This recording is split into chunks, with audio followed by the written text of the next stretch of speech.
The Cavalcade of America, presented by DuPont.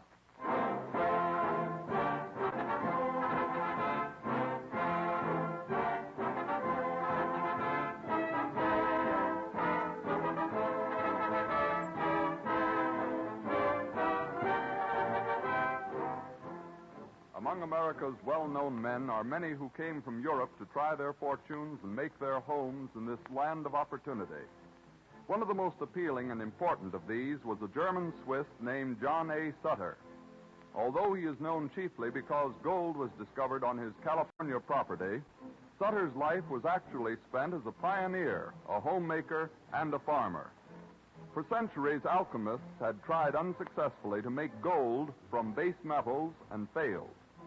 DuPont chemists have learned to make products infinitely more valuable from cotton, wool, coal, and other everyday substances.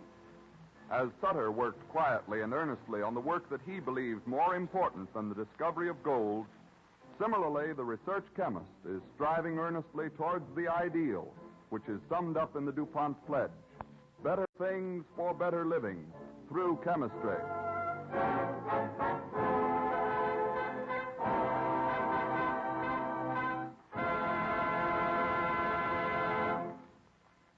As an overture, Don Voorhees and the DuPont Cavalcade Orchestra will play Allah's Holiday from Rudolf Frimmel's operetta, Katinka.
The DuPont Cavalcade moves on.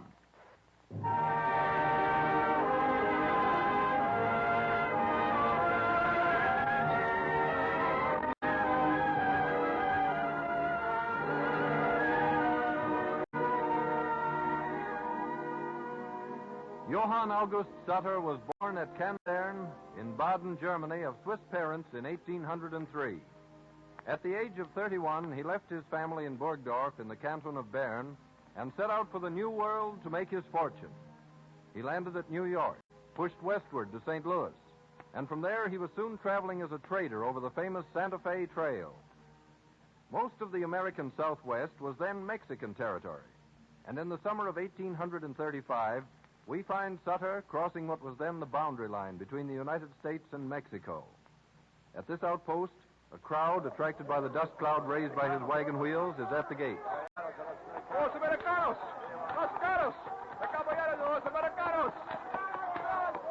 Oh, easy there, easy. Oh. Excuse me, senor, but could you tell me where I can find the head of... Could you tell me where I can find the head of... Could you tell me where I can find the head... Could you tell me where I can find the head of the government in Santa Fe? I am the alcalde here, senor. Oh? Well, I am John Sutter, with a caravan of merchandise from St. Louis. I'm glad to stretch my legs after riding so long. You are an Americano, senor. I am Swiss, but I hope to become an American. Ah, senor, you should be a Mexican. That is a great country, the land of opportunity. What more could I ask in the fine land of the American West? Ah, then you have never seen California. California? Well, I've heard of it. Is it all they claim? Senor, there is no place to equal it. I cannot wait to return. Beauty, fertility, it has everything. And the climate, senor, the climate of California. Speaking of climate, do you mind if we get a little in out of the sun, huh? Perdón me, senor. My hacienda is close by. We shall find cooler shade there. Come. Enter, senor. Thank you. Sit down, senor. If you'll excuse me, I should like to present my passports, pay my duties, and tend to my business here. Afterward, I will be glad to hear more of California. You can hear all about California in one word, senor. I would rather be a peon in California than a free man anywhere else in the world. Well, that should be easy for an alcalde to arrange. Alas, no. The Mexican government has other ideas, senor. It thinks I have value here. Well, I hope my cargo has 1/10 your value, alcalde. Well, we need almost everything here. So no matter what you bring, it will quickly be converted into gold and silver. Oh, then I shall be as lucky as King Midas, without his curse. Pardon me. King Midas? Who is he? Oh, he is in a story I used to tell my children. A miser who wished that everything he touched would turn into gold. But, senor, where is the curse in that? Why, a man cannot eat and drink gold, senor. And when King Midas touched food... Ah, see, I understand. He turned to gold and he starved. That is a good story. But fortunately in California, the greatest riches come from its golden sunlight. Oh, then someday I will go to California. To me, there is no gold so fine as a field of wheat ripening in the summer sun.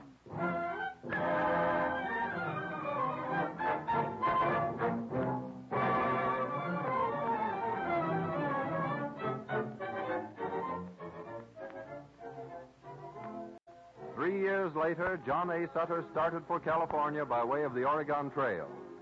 Arriving in Vancouver in October, he found that he couldn't get south by land until spring, so he boarded a ship bound for Honolulu. From there, he went to Sitka, Alaska, which was then Russian territory, with a load of merchandise. With the supplies he received in exchange, he sailed south, and at last entered the picturesque city of Monterey, the capital of Mexican California.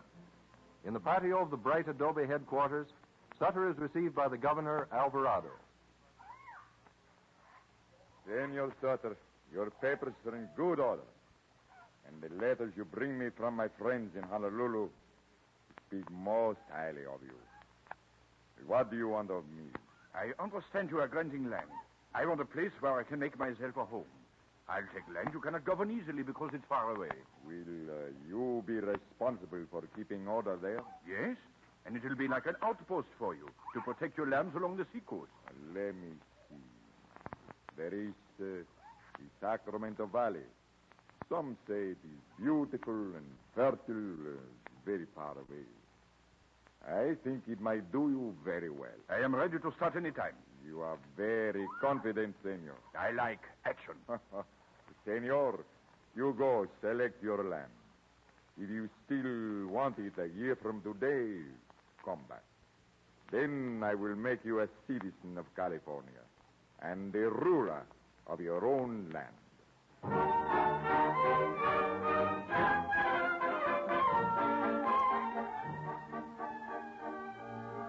The DuPont cavalcade moves forward.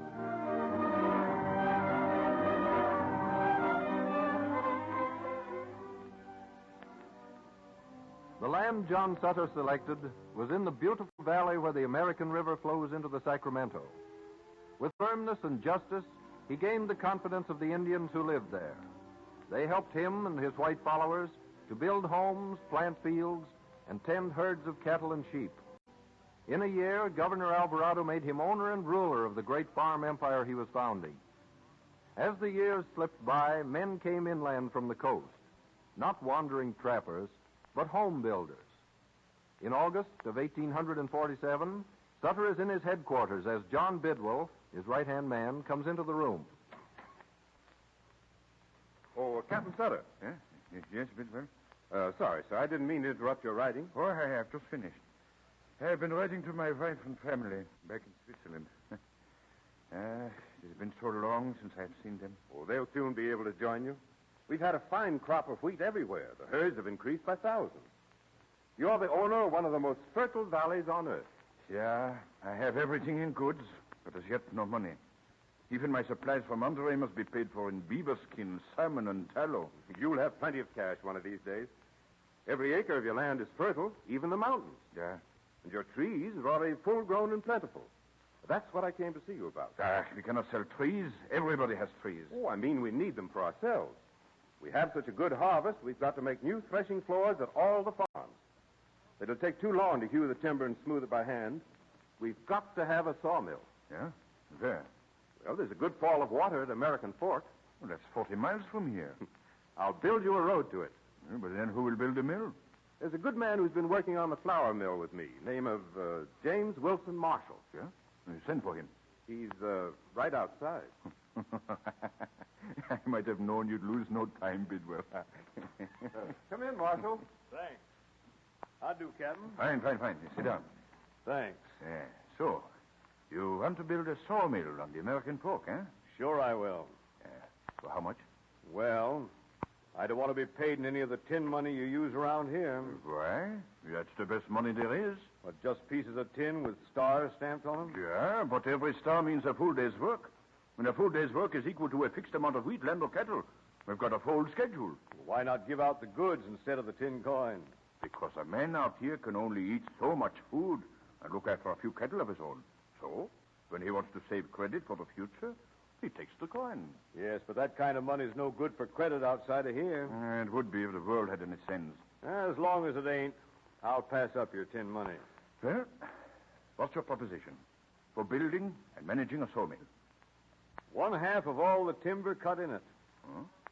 Yeah, it sounds fair to me. Hey, Bidwell? I think it is. All right, then. Draw up the agreement, Bidwell. Yes, sir.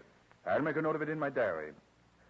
I should think, Marshal, it should be as well off with our tin coins as a pile of lumber out here in the woods. Well, I can turn that lumber into gold in San Francisco. Money is scarce even there. Yes, it's strange no gold has been found in California. Well, maybe it's here, but just buried too deep for our plowing and digging to turn up. I'd give half my land for enough of it to bring my family over here.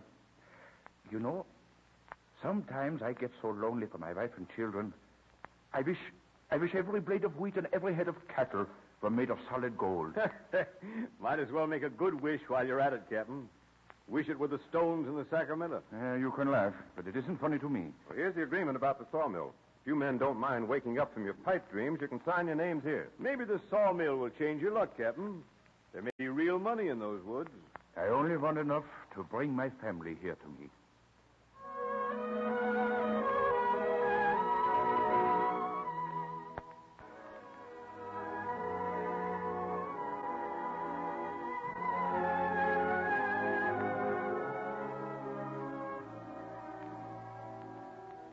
The work at the sawmill progressed slowly. After the mill race was dug, there was trouble with the tail race. The stubborn rock made it hard to dig deep and wide enough to carry the water from the mill. Meanwhile, California became a part of the United States, and the wild new territory now flew the American flag. On January 24th, 1848, Marshall comes into Sutter's Fort in great excitement. Captain Sutter. Eh? Oh, hello, Marshal. You look all head up as though it was summer. Are we alone? Yeah? I'll bolt the door. Hey, you're very secret and mysterious, Marshal. What are you so excited about? This. Looks just like an old dark bottle to me. Take it up. Look what's in it. Yeah. Oh, it's heavy. Why? It is. It's gold.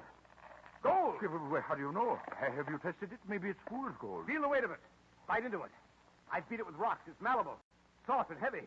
It's gold, I tell you. Yeah, where did you get it? In the tail race of the sawmill. The gravel's full of it. It's everywhere. You're a rich man. You're worth millions. Billions. I'm not so sure of that. It's your land, isn't it? I don't know. It was when California was Mexican country, but now it's occupied by the United States. I don't know for certain whose it is. Well, can't you do something to make sure? Well, I can send a copy of my lease to the American governor for official approval. Do it quick. There's no time to lose. I'll do it now. You can take it to the governor. No. I got to get back to the sawmill. Then I'll send Bennett. We got to keep the secret. Don't the men know what you found? They watched me, but they think it's just scraps. Not worth losing their pay for. A day's pay. Why, I can pick up more than that in 15 minutes. Good. You'll have everything you want in the world now, Captain. If you can just keep it secret and move fast.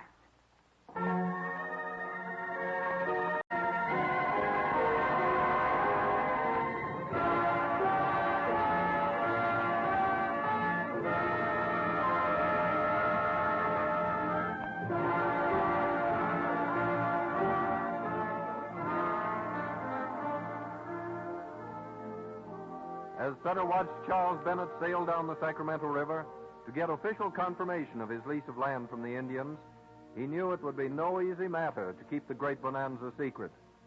Bennett stops off at Benicia on his way down the river to Monterey and drops into Pfister's General Store to hear the news of the day. Hello there, Pfister. Well, hello, Bennett. What's the news from Sutter's Fort? Well, the flour mill's nearly finished.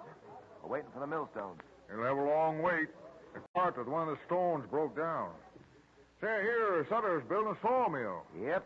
He's got plenty of fine timber to be cut for the asking. Timber, huh? Plenty of that around here. Too bad he didn't have real luck like they had over to Monte Diablo. What's that? Coal. They found coal there, scads of it. I tell you, man, California's going to be a great state someday. Coal. Sure, that's nothing. It's one Sutter's got. Oh, no, it ain't. Not by Don type.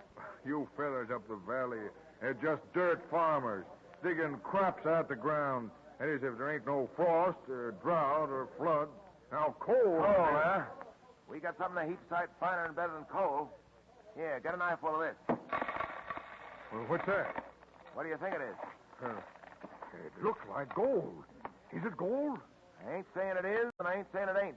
Well, there must be 6 ounces of it. That's a lot of money. Where'd you get it? Well, I ain't come from no place but Sutter's. Gosh, old Jupiter. Gold. Boys, come on over here, sir. It's on the ground and you have to dig for it. What's the row, Pfister? Look at this. Just look at it. Look at what? What is it? Gold. Gold.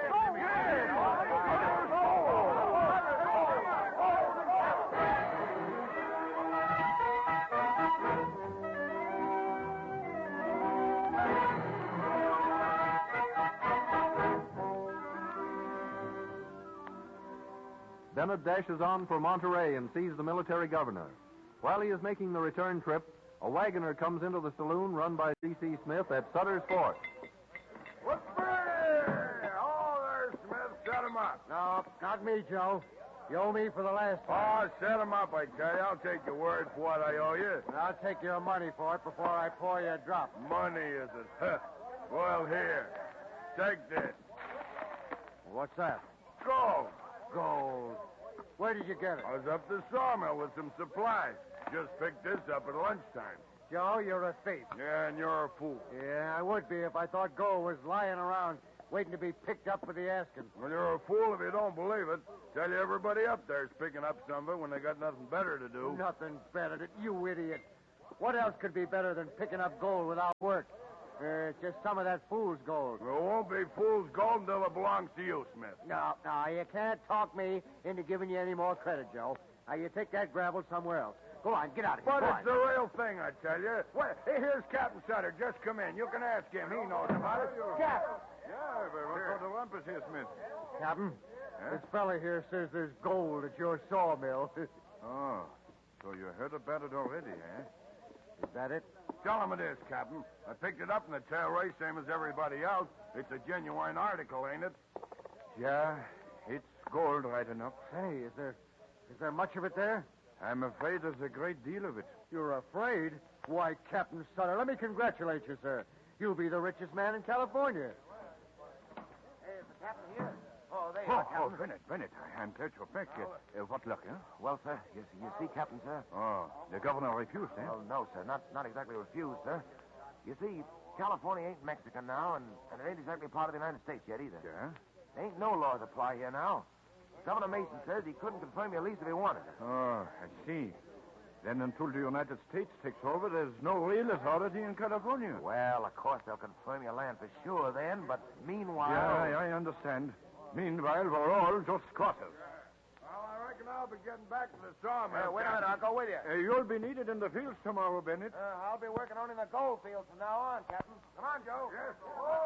Smith, pour me a brandy. What's the matter, Captain? You don't seem pleased. You ought to be jumping with joy. Why, you'll be the richest man in the world. Everybody says so. I'll be lucky if I have enough left at Hook Farm to make a good home for my family now. I don't understand, Captain. Surely all this gold really belongs to you. Well, I heard him call it Sutter's gold. Yeah, but they'll take it for their own just the same, and nobody can stop them. Ah, there must be enough for all. The more there is, the poorer I'll be. Don't you see? They will come here by hundreds, by thousands. All my workers will leave me. The wheat will rot in the fields. My sheep and my cattle will wander away into the wilderness. They will be shot for food by anyone who is hungry. Miles and miles of land, all lost for gold. Like the story I used to tell my children. King Midas, with his golden touch. Yeah, I see, Captain. Well, help yourself to anything you want, Captain. I'm going after the boys to see if I can find some gold myself.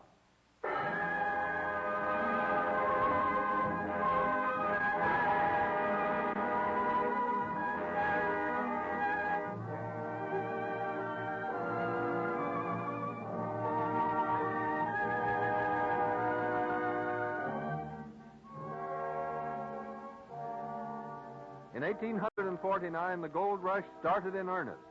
42,000 prospectors thronged Sutter's lands, maintaining squatter sovereignty. His lands were no longer wilderness. They were overrun by a horde of people, many of them lawless and wild. In 1852, Sutter was joined by his wife Anna and their children. He brought them to Hoke Farm, which was all that was left of his land grants. One evening a year later, John Sutter and Anna were standing on a porch in front of their modest farmhouse. You are very silent, Johann. Is it because the view is so quiet and beautiful? No, Anna. I was just thinking how many long years I've worked to bring you and the children to California. I thought to make you a great lady here. I thought I had everything. And then they find gold. And when you get here, I have nothing. This is a nice farm, Johann, and I like it. It was just a little corner of my land. And I wanted so much for you and the children. Ah, look. Look, here comes a horseman at full gallop. Yeah. But it's our boy John. If something must be wrong. Ah, maybe he brings us good news. There is no good news anymore, Anna. Father! Yeah. Father! Whoa, boy! Whoa! Father, I've got news from Sacramento. Yeah. What is it? The Supreme Court has decided the land is all yours. All of the first grant. All? Father, you're a great man again. Your father has always been a great man. You'll be rich again, Father. No, I'm afraid it is too late. I shall always be poor. But why? The land is yours. Yeah, but how am I going to get it? Thousands of squatters are living on it. They say it is theirs. Yes, but you can make them give it back. That will take money. Money? Why, all that gold is yours. Not until I get every squatter off my land and move in myself. That means fighting every one of them, one by one, through the courts. Father, all that land and gold, all ours. And we can't touch it. Yeah, it's the curse of the golden touch, son. My sheep and cattle, my fields of wheat and corn, even the view up the Sacramento Valley. Everything turned to gold. No, Johann. Not everything. And now what is left? We are left, Johann. Oh, forgive me, Anna. I was only thinking of what I wanted for you. I have all I want, Johann. A good home and my family all together. Anna, I should have known. I have no gold, but I am still the richest man in the world.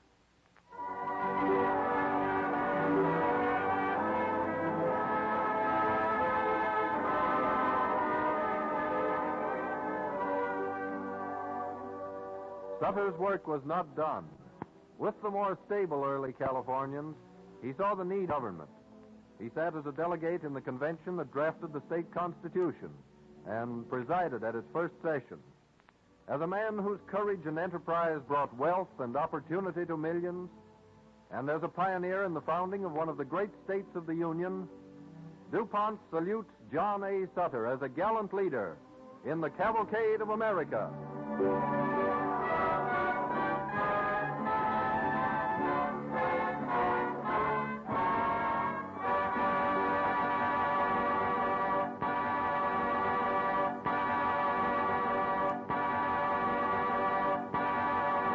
In Sutter's time, hardy adventurers dug into California's hills seeking riches buried by nature.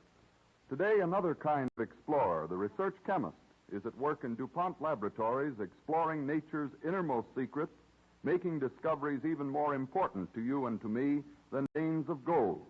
Because these chemical discoveries mean greater comfort, convenience, and enjoyment for people everywhere.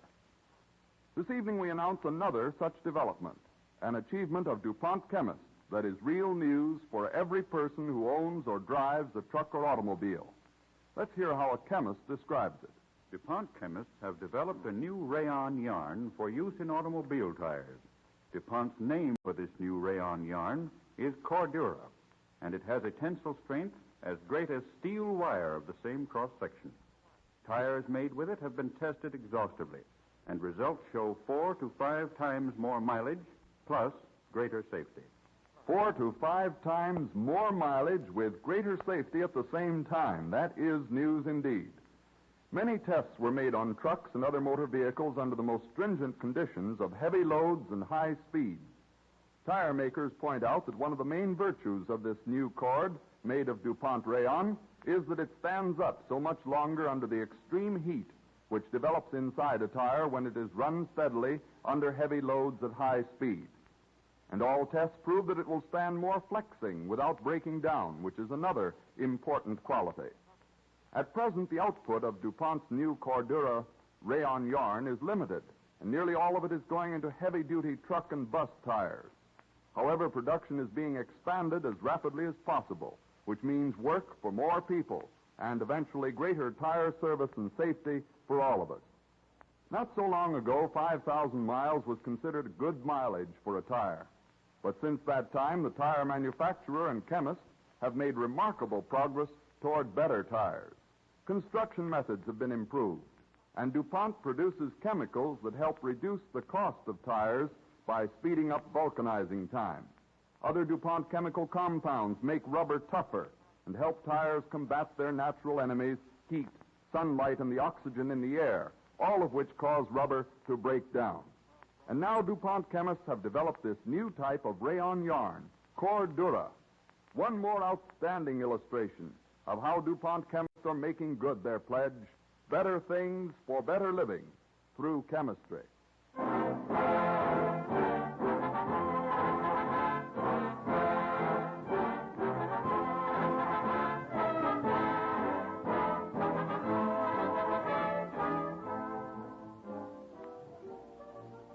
George Washington, scientific farmer, will be the subject of next week's broadcast. This coming Sunday, April 25th, many communities will change to daylight saving time. If your city or town does not adopt daylight saving, remember that next Thursday, the Cavalcade of America, presented by DuPont, will come to you 1 hour earlier.